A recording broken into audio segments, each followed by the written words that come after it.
Pump up some bass.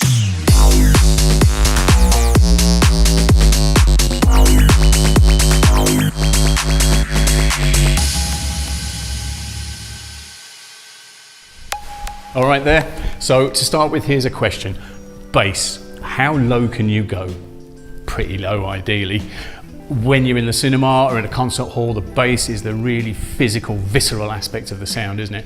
And when you're trying to replicate the sound of the cinema or the concert hall in your own home, having plenty of bass presence and punch and substance is very important, but it's equally important to have it properly controlled, because just as surely as there is good bass, there is bad bass. IsoAcoustics understands the difference between good bass and bad bass, of course, which is why it's developed this Aperta Sub bespoke subwoofer isolation, because the output of your subwoofer needs to be properly defined and properly controlled if the sound it makes is going to be properly convincing.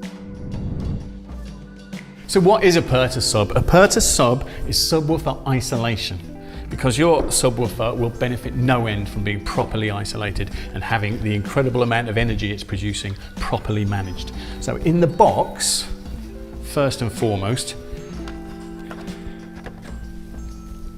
is the Aperta Sub frame. Aperta means open in Italian, and it doesn't get much more open than that. So this is a rigid aluminium frame with isolators on top and bottom. The only other stuff that's in the box are these carpet spikes, which go on the bottom of the frame here if you're going to put your subwoofer frame on a nice bit of carpeting. There's some branding on the front of here, and this does indicate which is the front of this frame, which is important. We'll talk about that in a moment. Make the most of this view, because once you've bought an Aperta Sub, you will never see it looking like this again. It's designed to support a subwoofer, so let's put a subwoofer on it.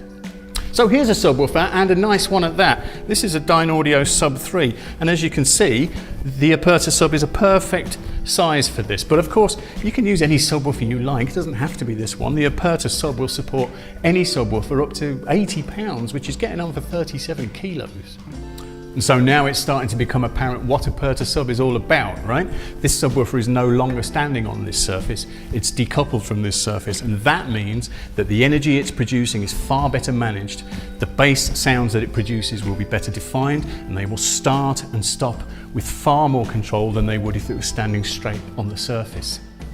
Put this subwoofer directly on the tabletop and it just becomes a sounding board. The low frequencies have no control or discipline, which means they hang around, swamping everything in the mid-range, rattling the pictures on your wall, and traveling into the flat next door as well, which is not going to make you popular. Because we know, don't we, that the bass in our room is brilliant. The bass that's coming from next door is bloody irritating. Of course, the Aperta Sub achieves all of this by having very hefty isolation at the top and the bottom of the frame. And the isolation is directional as well, because that helps manage all of the energy by keeping it on axis. So with a subwoofer like the Dynaudio Sub 3, which fires forwards, you align it with the front of your Aperta Sub and you make sure that the isolators are orientated forwards, and this will manage the on-axis energy of the subwoofer beautifully. And so we'll go out the way we came in, really, by saying that bass is a brilliant and significant part of your home cinema and your home audio experience, but only if it's properly controlled and properly defined. And the way you discover greater definition of the low frequencies that your subwoofer is producing is by putting it on an Aperta Sub. To check if the Aperta Sub is the right model for you, go to calculator.isoacoustics.com.